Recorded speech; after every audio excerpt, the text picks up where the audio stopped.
CropTalk on Market Journal is supported by Nebraska's soybean farmers and their checkoff. Finally today, as soybeans begin to emerge, so do thoughts of mitigating potential damage to the future crop by Dectes stem borer and Soybean Gall Midge. Market Journal's Mike Straub recently caught up with a Nebraska Extension Educator to learn how soybean producers should be preparing to deal with those pests over this growing season. With soybeans emerging this growing season, so are the pests that impact your yields. Soybean Gall Midge is on the move, and the dry weather may keep them under control. One of the things we know that growers are not going to necessarily like to hear is all this dry weather that's maybe not as good for crop production. Hopefully we get some rain in the forecast. Probably isn't that good for soybean gall midge either. We've done some rainfall studies, irrigation studies on that, and it certainly rainfall favors adult emergence. Now with all this dry weather, it's not that we won't see them. We just may see some reduced numbers, and that may limit their impact on the crops. But depends. Each year is a little bit different, so I think people want to be on their toes.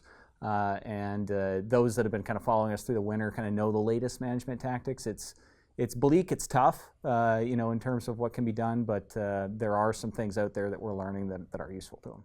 Research suggests that early planting and the timing of adult gall midge movement might negatively impact yields due to damage. Planting high-risk fields as late as possible can cut off movement of adult gall midge. We found that early planting dates can tolerate quite a bit of soybean gall midge feeding and have a little bit of reduced injury. And what do I mean by early? Something planted in April. Once we get into May, we kind of see peak impacts and injury or damage from soybean gall midge. So they're killing a lot of plants in the field in those particular planting time zones. And that's because the plants are relatively small but susceptible when soybean gall midge adults start moving.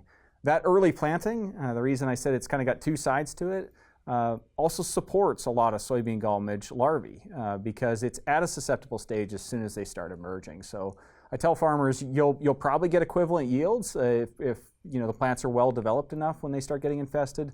But the problem is you're going to carry over this large population year after year with those early planting dates, and the situation may get worse in the area you're in with those early plantings. So recommendation is plant those high-risk fields as late as possible. Try and cut off some of that adult movement opportunity in the spring to infest that crop when it becomes susceptible. The Nebraska Soybean Board funded a project to look at the yield impacts and interactions of soybean gall midge and Dectes stem borer at several locations in eastern and central Nebraska. Research suggests that while Dectes may or may not cause significant yield loss, Dectes and gall midge together could have a damaging impact. It's interesting to compare soybean gall midge and Dectes stem borer. So soybean gall midge we're going to see here in the next week or two, probably for emergence. Dectes stem borer we're not going to see until probably about June 10th, maybe towards the end of June. And initially, growers are not going to be too aware it's even in the field, whereas soybean gall midge is pretty apparent, sometimes within 20 days of its first adult emergence. Dectes is going to emerge, move over, infest those plants. And it's going to cut little grooves in the petioles, and they're going to burrow their way in. And most growers are going to go through the season, if they've not dealt with it before, not really even knowing it's there. And towards the end of the season, as they start to snap plants and they're in the field where they're looking at their crop, they're going to see that their nice soybean plant has been turned into a drinking straw. It's still healthy, still growing, still going to produce, but the whole inner part of that plant has been burrowed out by this insect. And the real losses that we know about is when they reach the bottom of the plant, they turn around and they girdle that plant. They cut most of the plant. They don't totally cut it off. It doesn't fall over as soon as they're finished, but it's weak enough that a little bit of wind causes it to fall over. And so growers that have experienced lodging, they know the toll and cost that Dectes stem borer can have. Those that haven't seen that as much are really worried about this tunneling and how much that feeding behavior causes for losses.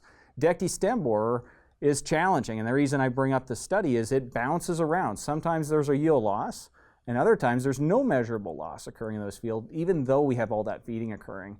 And so I want to bring that up because that frames for growers, that insect, it's difficult to manage. Applying insecticides is very challenging for it, and based on the data we have so far, may not have much of a return in terms of that investment. The combination of the two is what the project is really after. So soybean gall midge and Dectes stem borer together, what happens? And we know soybean gall midge will follow Dectes into a higher portion of the plant that it should normally be in. And so growers should be watching for both those pests. Although management is tough for soybean gall midge and Dectes stem borer, some practices can slow down movement. Keeping an eye on highly irrigated or heavily rained areas and planting high-risk fields late can be helpful with yield loss due to damages. Reporting for Market Journal, I'm Mike Straub.